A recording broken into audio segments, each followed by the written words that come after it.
আসসালামু আলাইকুম বন্ধুরা, village blog with me YouTube চ্যানেলে আপনাদের সবাইকে স্বাগতম। কেমন আছেন সবাই? আশা করি ভালো আছেন।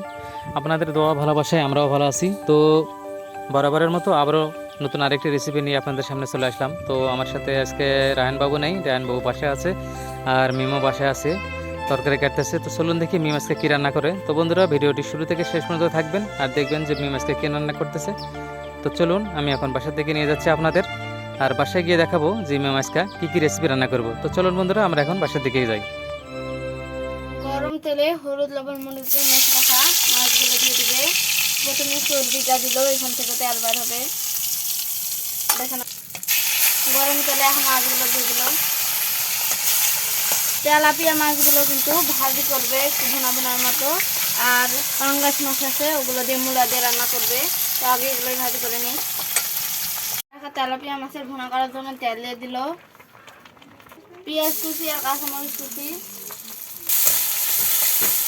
সব রকমের মশলা বাটা,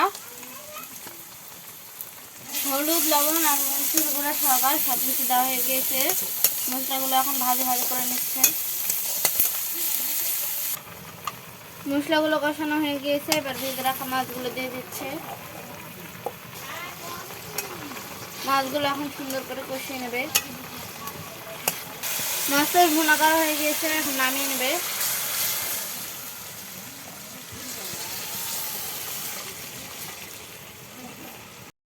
শাক ভাজি করার জন্য গরম তেলে পেঁয়াজ কুচি, কাঁচামরিচ কুচি, রসুন কুচি আর শুকনো মরিচ কুচি দিয়ে দিয়েছে।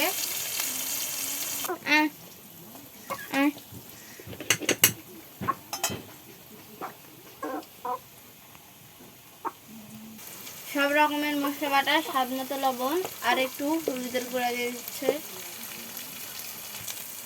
আর এবার মশলা তৈরি করা হয়ে গিয়েছে, তাই শাক দিয়ে দিল।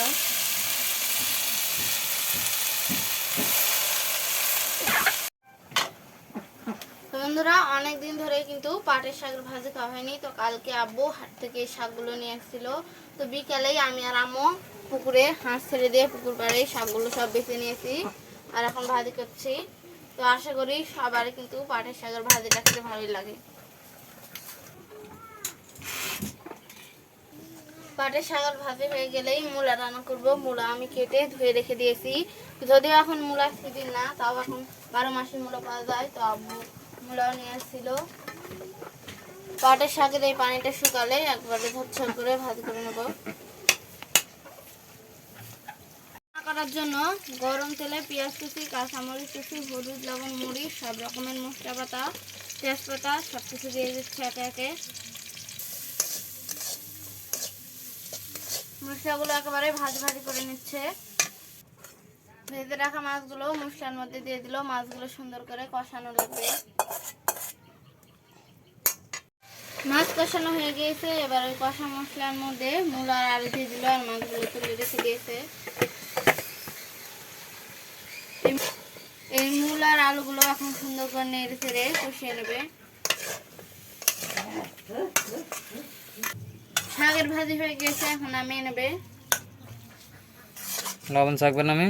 হ্যাঁ, পাটের শাক কিন্তু গরম গরমই খেতে ভালো লাগে।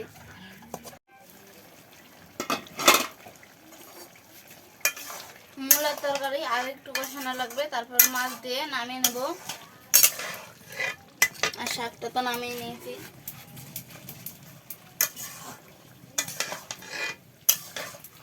তো বন্ধুরা, সব মিলে আজকে পাটের শাকের ভাজি আর মূলার এই রেসিপি আপনাদের কেমন লাগলো সেটা অবশ্যই কমেন্ট করে জানাবেন।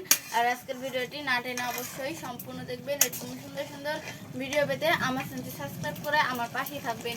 পরবর্তীতে দেখা হবে নতুন কোনো ভিডিও নিয়ে। সে পর্যন্ত সবাই ভালো থাকবেন, সুস্থ থাকবেন আর আমাদের জন্য দোয়া করবেন। আল্লাহ হাফেজ।